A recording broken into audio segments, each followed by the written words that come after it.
Hey everyone, and welcome to the Deep Dive. Today we're going to be diving deep into the evolution of the internet. Oh, yeah. From its super humble beginnings to the digital giant that it is today. It's amazing to think about. I know, right? And our guide for this journey is this documentary script called The Evolution of the Internet, Connecting the World. Okay. And you know how the internet feels like it's almost always just been there, like just kind of always been around? Right. We're going to unpack how exactly we got from telegraphs all the way to tweets. Wow. Yeah. And we're going to get a real sense of all the milestones that built this thing that we all use now. I'm excited. Me too. Oh, and just to give you a taste of how far we've come, Okay. get this. The very first message ever sent on the internet's ancestor, this thing called ARPANET, was literally just, hello. What? I know. It gets better. They were actually trying to type log in, Oh, no. but the system crashed. Oh, my gosh. Talk about a less than auspicious start. You think? Yeah. But honestly, those early hiccups kind of make the internet's journey even more impressive when you think about it. I guess so. And you know what's so fascinating? Yeah. Is that even with the telegraph, back in the 19th century, Yeah. we see that same human desire to just connect, instantly. Yeah. It's like this fundamental need to just bridge any distance Yeah. is hardwired into us. Totally. And technology has always been this way of trying to fulfill that. It's so true. I can't imagine waiting weeks for a letter these days. Oh, absolutely. The telegraph really was revolutionary for its time. It was like they were really tapping into something powerful. Yeah. This whole idea that information could travel at the speed of light. Wow. Yeah. And that idea took a giant leap forward in the 1960s Okay. with visionaries like J.C.R. Licklider Oh, yeah. at MIT. Mm-hmm. And he imagined this world where computers would all be interconnected. This galactic network, he called it. What? Yeah, where information could just be shared instantly, effortlessly. I mean, that sounds pretty far out there for the 1960s. It does. Yeah. It's like he was peering decades into the future Right? and seeing the internet before anyone even knew what it was. Okay, so we've got this need for connection, these early glimpses of what's possible. Yeah. How do we actually get from there to the internet we know today? Okay, well, that's where ARPANET comes in. Okay. So in 1969, Okay. the U.S. Department of Defense funded this groundbreaking project Uh-huh. that connected just 4 universities. Wow. Yeah. And it's kind of mind-blowing to think that something as massive as the internet Right. started with this really small-scale experiment. Yeah. It wasn't about cat videos or social media back then. No. It was all about researchers being able to share data and collaborate in real time. So it was more about function over form in those early days. Exactly. Kind of like a digital research lab spread across those 4 campuses. Exactly. And that's what makes it so significant. ARPANET proved that this network communication could revolutionize research and collaboration. Uh-huh. It was really a proof of concept that just paved the way for everything that followed. And honestly, that Low story, it perfectly captures the spirit of those early days. I can see that. It was all about pushing the boundaries, experimenting, and sometimes even failing spectacularly, Right. all in the pursuit of something bigger. I love that. Yeah. Okay, so we've got ARPANET connecting a few universities, laying the groundwork. But how do we go from a handful of research institutions to a network that, spans the entire globe? Right. That leap feels huge. It is huge, but that's where the magic of TCP/IP comes in. TCP/IP? Yeah. This set of protocols that was developed in the 70s and 80s. Okay. This was the real game changer. Okay. Okay, so imagine TCP/IP as a universal translator for computer networks. Okay. So before, different networks were isolated countries speaking totally different languages. Yeah. TCP/IP came along and created this common language, allowing those networks to understand each other Wow. and share information seamlessly.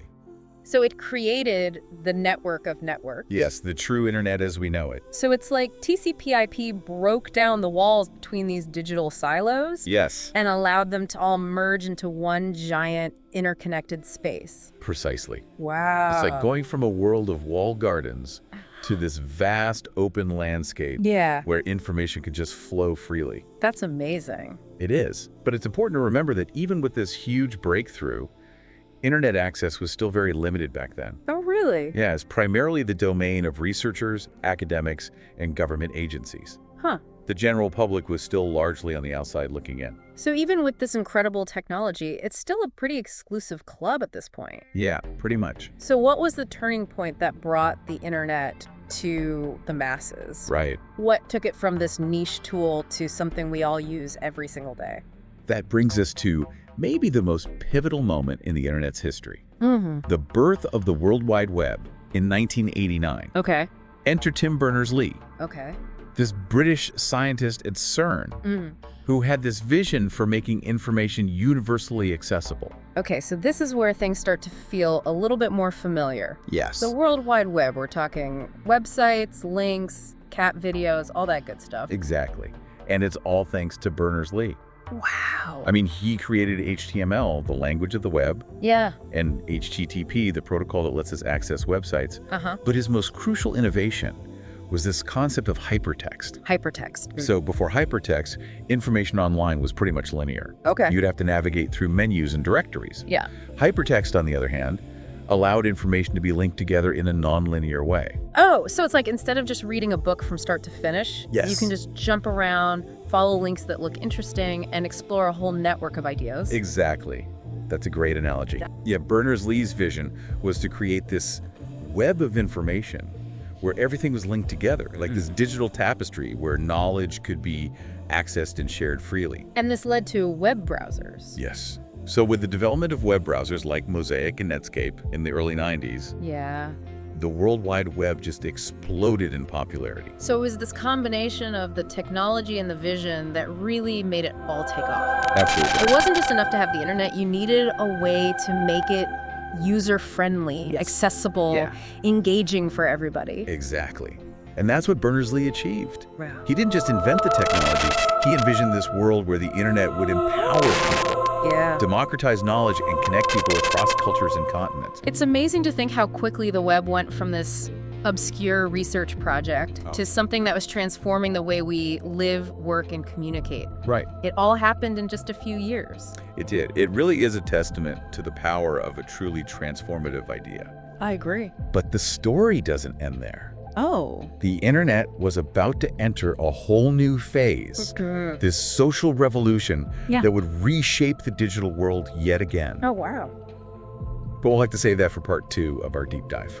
Welcome back to the deep dive. Last time we traveled from like the spark of an idea, a galactic network, all the way to the birth of the World Wide Web. Right.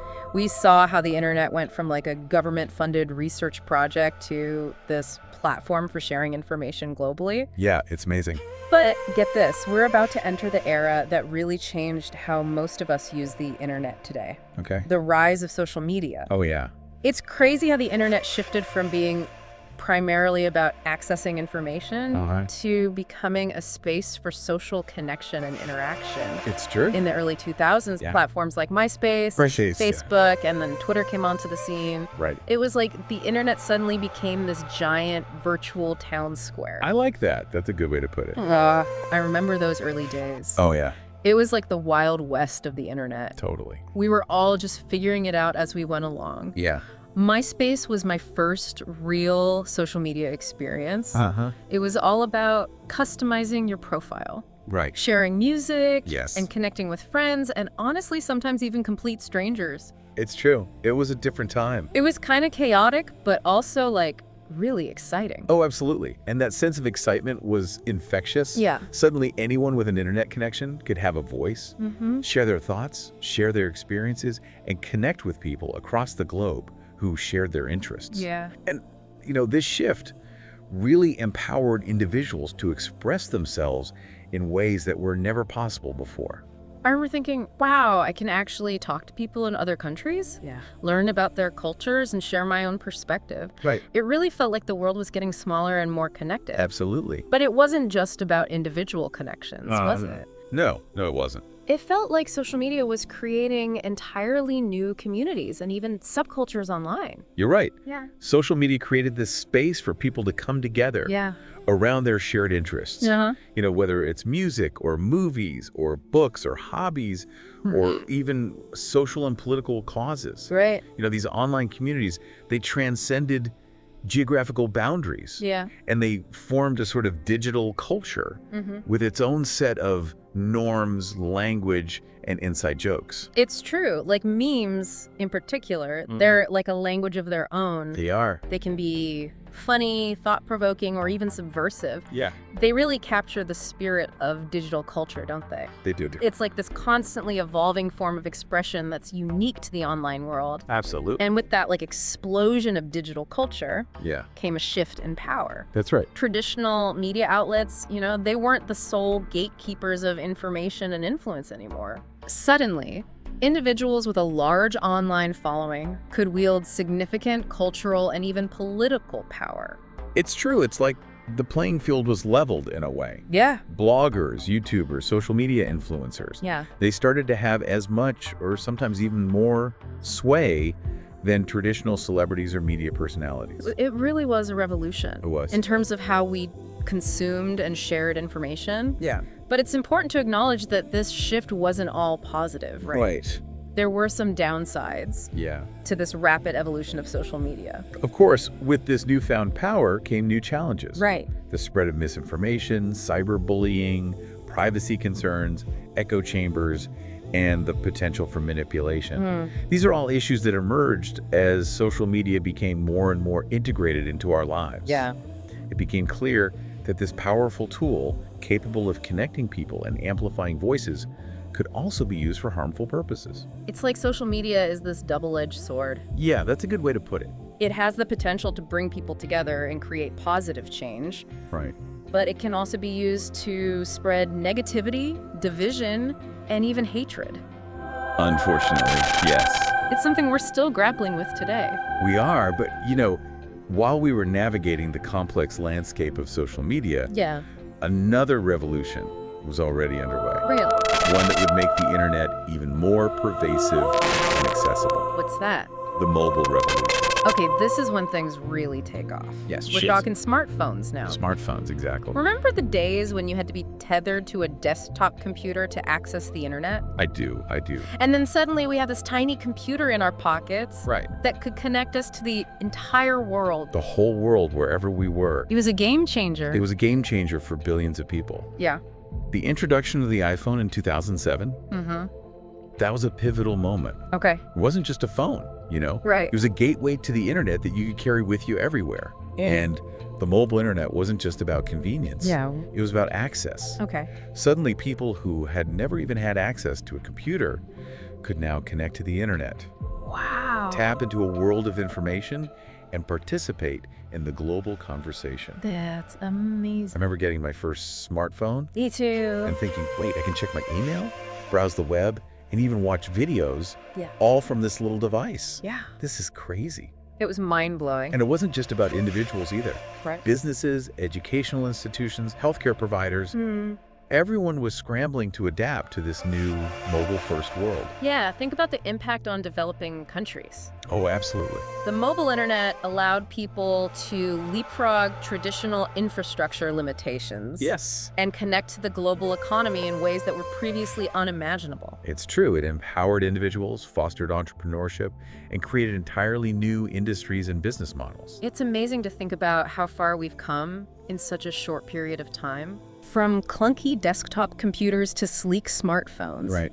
the internet has become an integral part of our daily lives. Totally. We use it to communicate, to work, to learn, to shop, to entertain ourselves, and even to manage our health and finances. It's true, but even with all this progress, the story of the internet isn't over yet, is it? No, I don't think so. There are still new frontiers to explore Yeah, and challenges to address. for sure. As we enter this next chapter, Okay. we're faced with new questions Yeah. and new possibilities. Like what?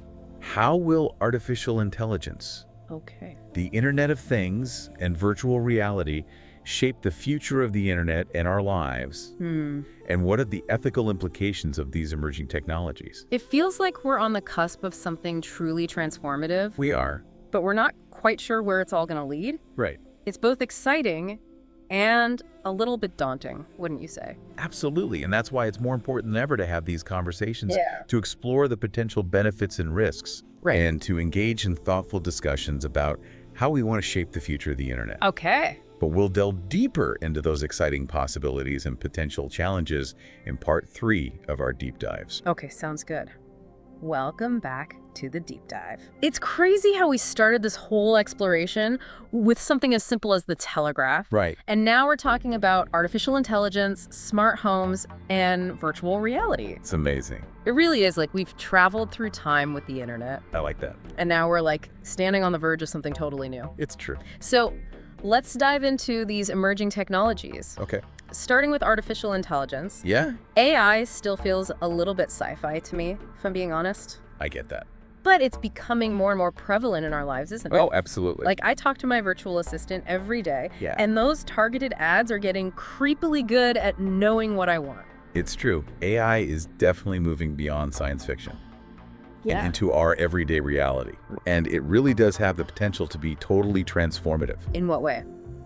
Well, think about healthcare. Okay. AI could analyze medical images with way more accuracy than humans, Really? leading to earlier diagnoses Wow. and more effective treatments, That's incredible. or even education. Okay. Imagine personalized learning programs that adapt to each student's individual learning style and pace. So it's like AI could take over those tasks that are super tedious or require massive data analysis. Exactly. Freeing up humans to focus on the more creative and complex aspects of their work. Yes, precisely. But I also get a little uneasy, when I hear people talking about AI becoming super intelligent Right. and potentially surpassing human capabilities. Yeah. Are those like legitimate concerns, or is that just like Hollywood hype? It's definitely wise to be cautious Yeah. and approach AI development thoughtfully. Okay. It's really crucial that we consider all the ethical implications. Alongside those potential benefits, Right. we need to make sure that AI is developed responsibly with the appropriate safeguards in place, Okay. and that it's used for good, not for harm. Right. It's not about being afraid of AI. Okay. It's about shaping its development Yeah. and deployment in a way that benefits all of humanity.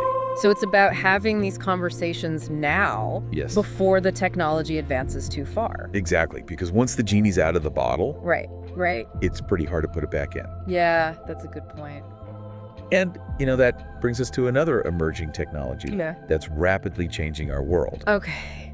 The Internet of Things. The Internet of Things. Okay. It's not just about computers and smartphones anymore. Right. It's about connecting everyday objects to the Internet.